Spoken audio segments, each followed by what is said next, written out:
What's up, everybody? Zafer here. Welcome to the next episode of the podcast, Chillin with the Breeze. You already know. So today I have something a little special for you on this beautiful Christmas Eve. This is a little conversation I had with a couple of artists in the Discord channel. If you haven't heard, we have a Discord dedicated to this beautiful genre of melodic progressive house. Check it out. Check us out on Facebook. It's going to be in the links and whatever links in the descriptions when I post this podcast. So just check out the information below. Find the Discord, jump in it, be a part of it, because I want to do this for more than just, one or two people. I could do this with everybody that's interested. Anybody that wants to talk about their music production process, anything about that nature, come be a part. Come chat with me, hang out, be a part of my podcast. I'm more than welcome to hear your thoughts about everything. So without further ado, we'll hop into this. But before I do that, let me just go ahead and break down what's going on inside of this podcast, because it's such good information going on here. Me, Houce, and Fernando Capalbi, we all get together inside of Discord, and we're just chatting about basically everything under the sun about production. We start off with vocals and our takes on vocals, and we start out, and we also talk about things of like the expensive plugins, a little bit about promoting ourselves and how we can do stuff to help support each other in the scene, and more stuff. So you guys just got to tune in, check it out. Be sure you leave a comment. Let me know what part of this was your favorite. Which part of the conversation did you enjoy the most? It means a lot, and it also can help us all engage with you, and we can be better about giving you guys even better content and being even more engaging. So, love you guys. I hope you enjoy this episode, and we'll get right into it. All right, man. Ooh. So, what's up, everybody? How's it going? Today we have Houce and Fernando. Hey, hello, what's up, guys? What's up? Yeah, man. So I just came in the chat to say hello, see how you guys were doing. See you. Go ahead.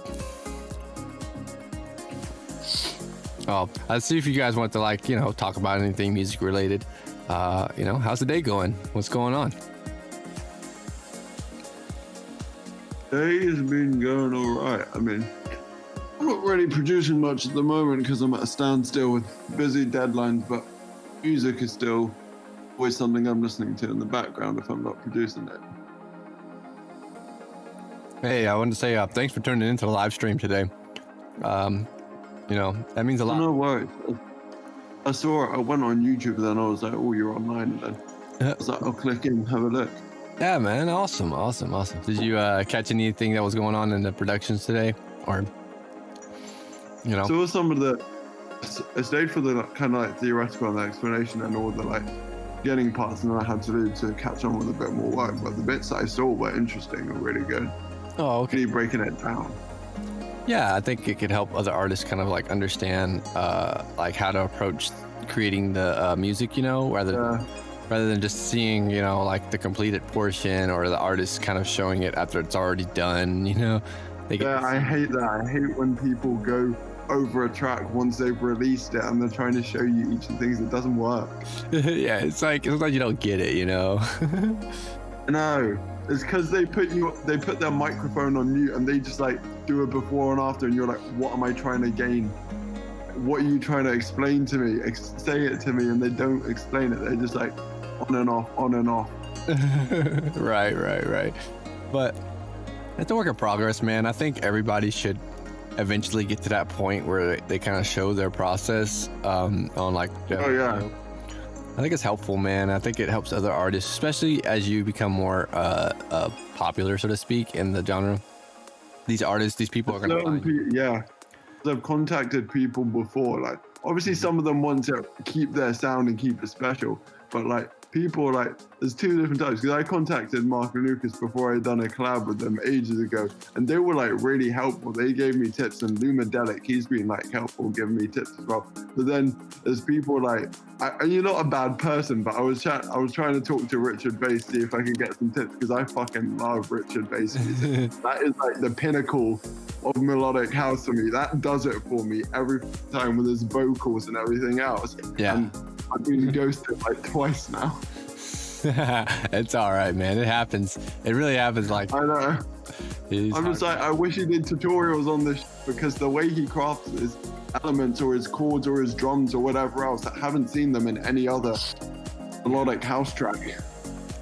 Yeah, I mean, he has a style, you know, like that's the thing. Everybody has a definitive styles in the genre, and that's what makes it so amazing, is how we kind of develop these signature styles within the sound. That's what makes the prog house scene itself so versatile, you know? Yeah, 100%. I mean, I guess they wouldn't just approach it from like, I'm trying to protect my sound, but more like, let's help other people whilst doing the same thing. Yeah. Well, you know, it helps. It does help because I didn't think it would at first either. And when I first started showing my production process and showing people how I make it, you know, not everybody will find value from it, but I think it's one of those things where hey, that guy tunes in and he sees oh, that's how Safer makes his basses. You know, I always wanted to make basses in that similar fashion, but he doesn't really make mellow prog. You know, he can make other stuff. It's just that's the way you can make. Yeah. Basses, you know. It's like the same with vocals. I think I was in Lauren's, her Sky City chat, and then somebody posted something on it was liquid drum and bass or something, and it sounded really good because it was really euphoric. I mean, it had a way to go, and I'm a noob in that, even though I like some of that kind of melodic liquid drum and bass. And then I was just maybe you ought to add a few elements here, or maybe you ought to add this, and then work on your drums and your bass a little bit. Or someone else, it's another user called Microfish or something, who was talking about melodic house, and he shared some tips, and I was like, your thing is great, but it's lacking a lot of ambience and stuff. And I was like, look at this vocal tutorial. Happened to send him my vocal tutorial, and he was like, oh, okay, thanks. It kind of helps because he uses Ableton as well by chance, and he managed to kind of figure out how to kind of use reverbs or EQs or ambiences and whatever else, just stick them in the background, because they help fill out the high end like a fucking dream. Right. That's the best thing about vocals, and actually anything with a higher presence. That's why I like to use a lot of higher frequency ARPs and pad sounds, you know, that tinkle and have a lot of high frequency movement because of that. It sounds so good when you fill the space, you know, decently. You're not going crazy, but yeah, man, I love atmosphere. Yeah, a lot of my ARPs are at least 1 octave above my chords, otherwise they sound too muddy in the mix. Yeah, man, it sucks. Sometimes I do like them sounding lower, but it's man, if I gotta have this ARP, I'm gonna have to get rid of a pad or something, and I don't want to get rid of, you know, so sometimes you make some sacrifices. I've been starting to use a lot of reverberated leads recently as well, getting a lead and just drenching it in a bit of reverb, like an electric guitar or something from Nexus, and just elongating the notes and doing simple kind of long note leads, and it kind of works quite well because sometimes I try and overcomplicate my melodies, elements that I need to be including in my mix. Because I see other people and then I'm I want to copy them. So then what I do is I'm quite good with my ears and copying people's midis and notes and tracks, and sometimes I'll sit there and I'll just listen to a Richard bass track, or I did it with what's that Marcus Hakala track? Our Story. I did it with Our Story. I sat there, I just listened to it back and back again, got the chords, and then I got the plucks, and then I was oh, now I can kind of decode this and do it, because sometimes I'm I wish I had this melody, I wish I had this, and then I'm trying to do my own version of different elements. Well, yeah, for sure. That's how you get better at the production process, is you really do study other artists, and like you said, you see how to recreate their sound with the midis, because that's it. You find the fundamental core of the track. But for me, when I break apart other artists' music is I need to understand how you make the bass line and how you do your chords, and at that point I've got your track down so much, you know, you don't need to know everything about it. But there are people that like you said, Richard Bass, you know, they have a really distinctive style with their vocals, you know, where it's just they do so much attention to them that you don't really, me personally, my vocal work is always wash it in reverb and throw it in, you know, I don't get too crazy. That was me as well. But you know, before I found reverb and delay, or reverb and saturation, or excited, or just only reverb. Me? Well, I mean, Yeah. I do. I guess I do kind of compress it, and I'll saturate it sometimes, and give it a little bit of that. But yeah, most of the time, no, it's like, hey, Depends. tail it out real If far. you're using vocals, if you're using the vocal tones, then you wouldn't use delay because it's just one tone, and that's going to easily kind of fuck up the mix there. But if you're using something like vocal chops, where between each chop there's a little bit of space for delay there, help fill out that space.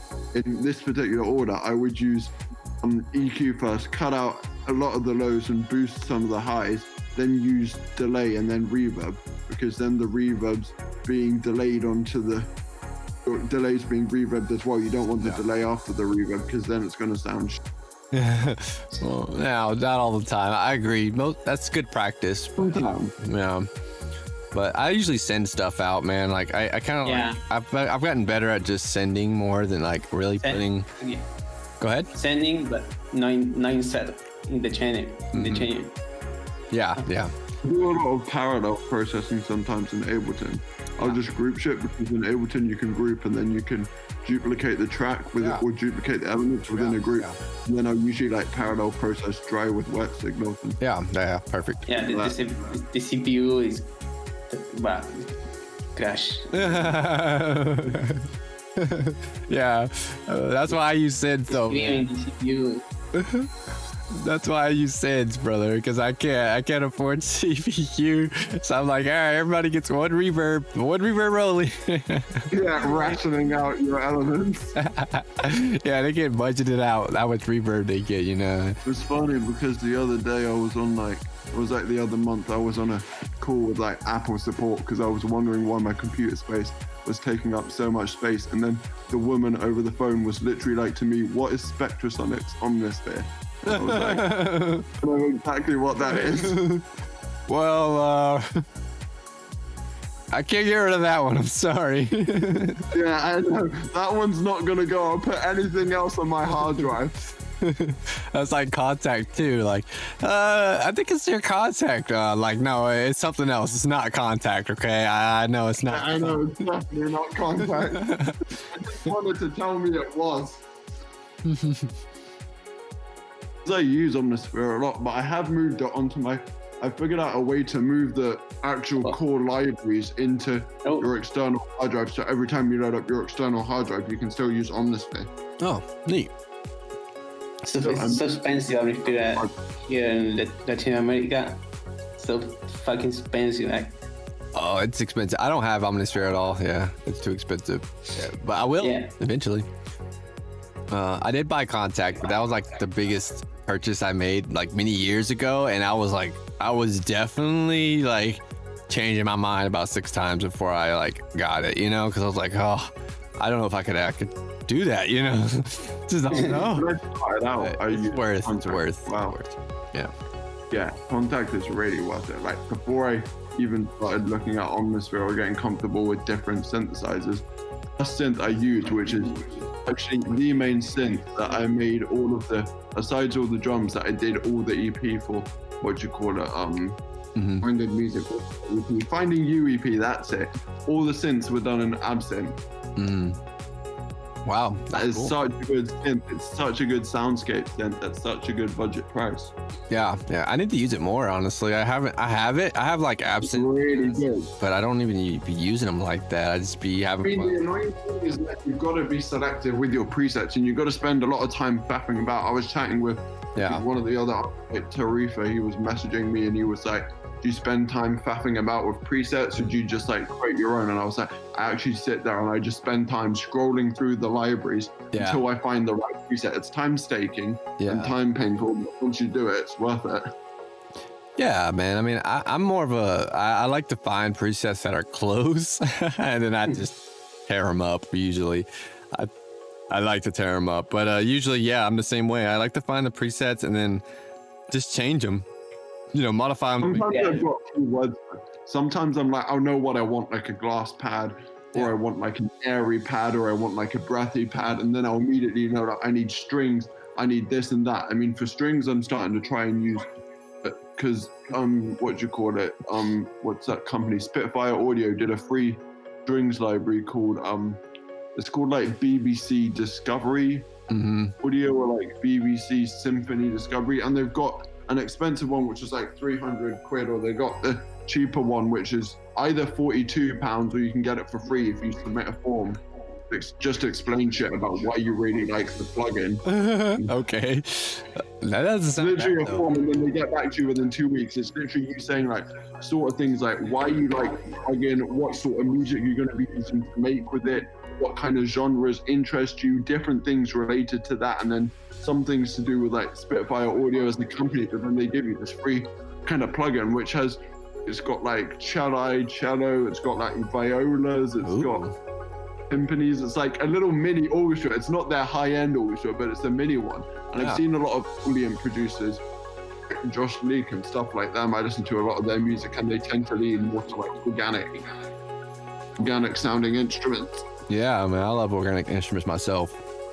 Big fan. 100%. It really helps add. You can't get the same feel with a synthesizer. You can't. Yeah, man, it's just hard. Yeah, like I said, yeah, you're right. It's very difficult, but I think like mixing them is just, it's beautiful, man. I don't know how to explain it. It's just beautiful, so beautiful. The thing with strings as well, they bring a lot of high end as well, so you got to manage the high end well. Yeah. Do you have hardware, synths, or something? No, I don't. I just have all my stuff's inside of the DAW.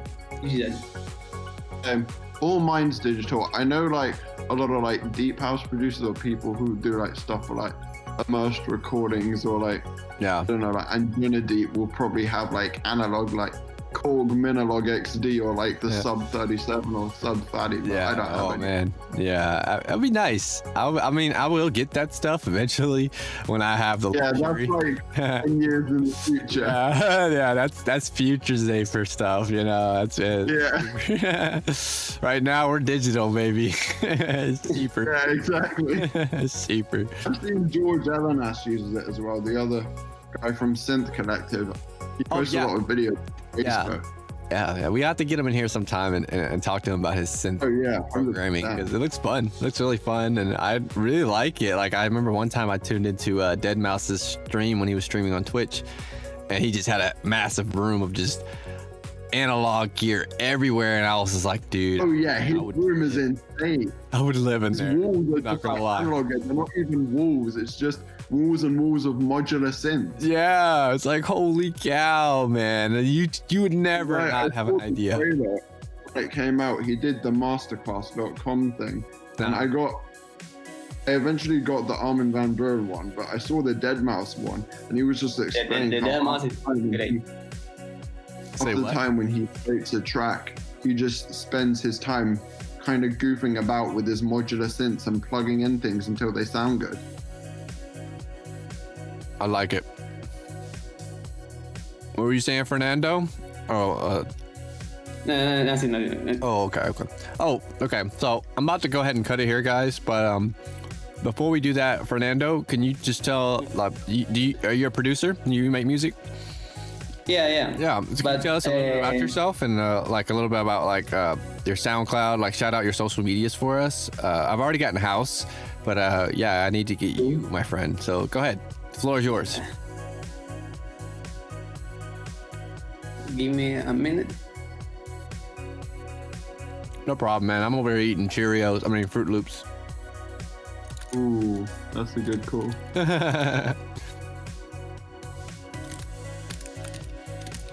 I've been having a lot of fun though, talking and engaging with all these people, and like, you know, this podcast thing that I'm doing is just like great because I get to kind of speak about my thoughts and also talk about what has happened and like more like real time scale, like events and people that got things that are coming up. I really like this a lot. I hope other artists or other people kind of sign on to this. You should definitely get some big players in here. Like, I don't know, like off the top of my head, I'm thinking immediately like Mark and Lucas or Roll Veldin, or like, you know, people who have really hit it hard. Yeah, in time, exactly. It's like, you know, right now we're just working on it, you know, but they're slowly coming in. You know, people are coming in, and And Discord is kind of new to people as well, and they're kind of understanding it, but I've been using it for a minute, and I know how valuable it is for like communities. It's way easier to manage your community inside of a Discord server than any other. Like Facebook is cool, but you can't like jump in a voice call like this, or you can't share a bunch of valuable information. It's very difficult. So I like this whole Discord community for sure. I'm gonna keep shouting it out and sharing it on my pages and stuff, because I want more artists to jump in and be a part. I want to do this podcast thing where an artist like yourselves can come and kind of have the floor and talk about whatever's on your mind, because a lot of fans out there want to hear anything from you. Like, you don't know that at first, but as you kind of do it, they love the music, and they would love to hear what your thought was behind the music, or like a little something to listen to on their morning drive besides just your latest tune, like another way to support what you're doing. Yeah, that's why like some of the stuff I did, like I started working for the Grand Sound as a moderator, because I just like, honestly, I like the music they bring out and the music they share. I also want to give something back, like give back something for them promoting my music. I want to kind of help them out in the long run, and kind of. Yeah, that's great, man. I like that so much. Thank you.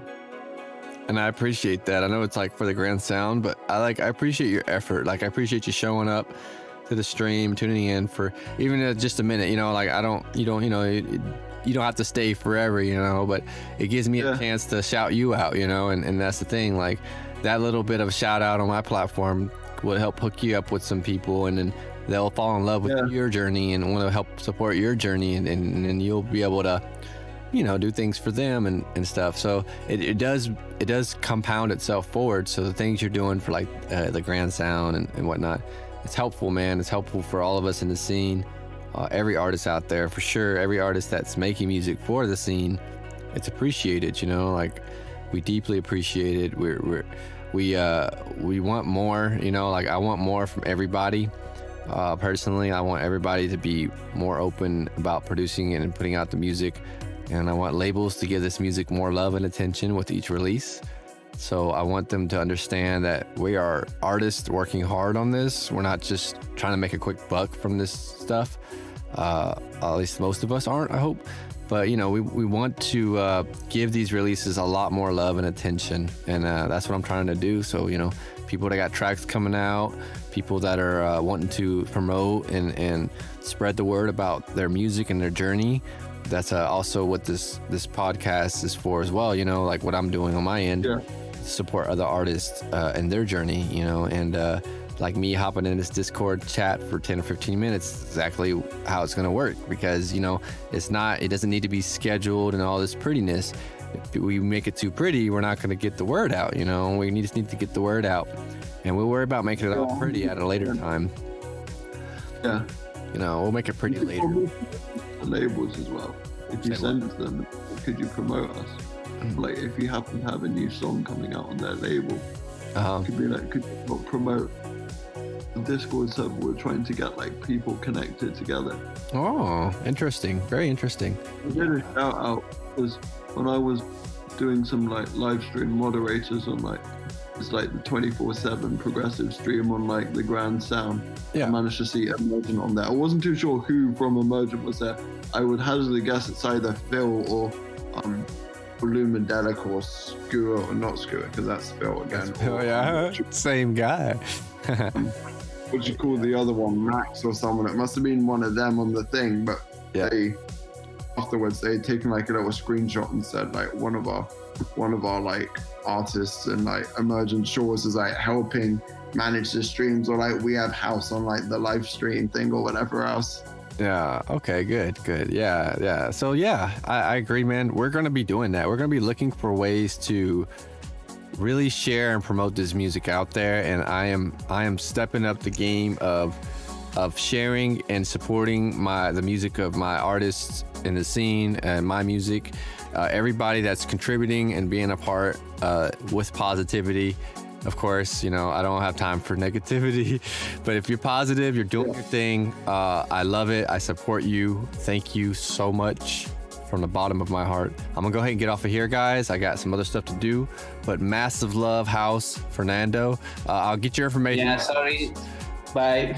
It's okay. I'll get your information afterwards, man. We'll link up again. Yeah. Just send it to me and I'll post it, okay? Yeah, I send you the... Yeah. Yeah, that'll work. All right, guys. Have a wonderful rest of your day. I'm out of here. Yeah. I want to thank you guys so much for tuning into today's episode. Before I let you guys go, I wanted to drop Fernando's links. He didn't get it to me in time for doing the podcast, but he did send it to me as a message afterwards. So you guys check him out for me. SoundCloud.com/Fernando Capalbi. Fernando Capalbi. I might have said that incorrectly, but FernandoCapalbi, all one word. And follow him on Instagram. Give him a follow. Instagram.com/FerCapalbi. FerCapalbi.